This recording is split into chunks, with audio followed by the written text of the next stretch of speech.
Hey everybody, Brandon Mason here with Eastmans Gear Lab. Today, Dan Turvey and I are at the range testing Weatherby's new 6.5 300. And this thing is a screamer. Well, that was a different boom. There's no secret that the 6.5 millimeter cartridges have gotten to be really popular in the last few years, especially with addition of the 6.5 Creedmoor, and then there's the 6.5 284, and so on and so forth. There's a few others, but why is a 6.5 300 kind of another level of a game changer compared to what we've seen so far? Yeah, you can't help but have a smile on your face when you talk about a 6.5 caliber that shoots almost 3,500 feet per second. Yeah. And does so extremely accurately.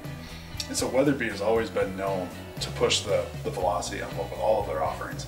And the 6.5 300 is no different. So they took a 300 Weatherby essentially and put a 6.5 130 grain bullet on top, 3,500 feet per second, only 19 inches of drop at 500 yards, equals a lot of advantages to the Western Army. Yeah, definitely. So some of the people may have read our article going back and forth between 30 cal versus sub 30 cal cartridges in rounds.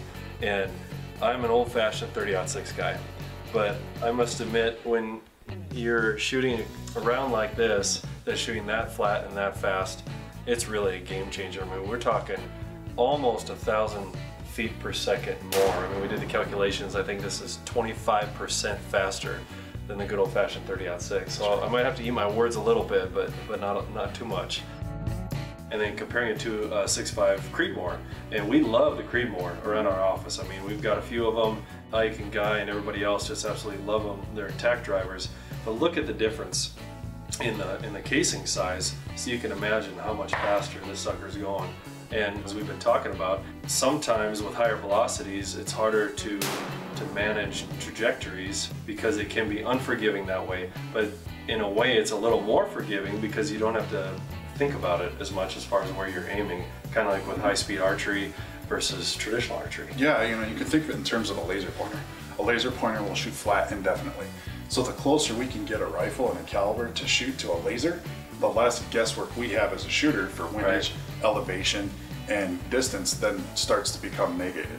Yeah, with all the variables that we face with weather and intuition of the animals we're chasing and the country we're hunting in, we need really a lot of advantages, especially, at least I'm speaking for myself.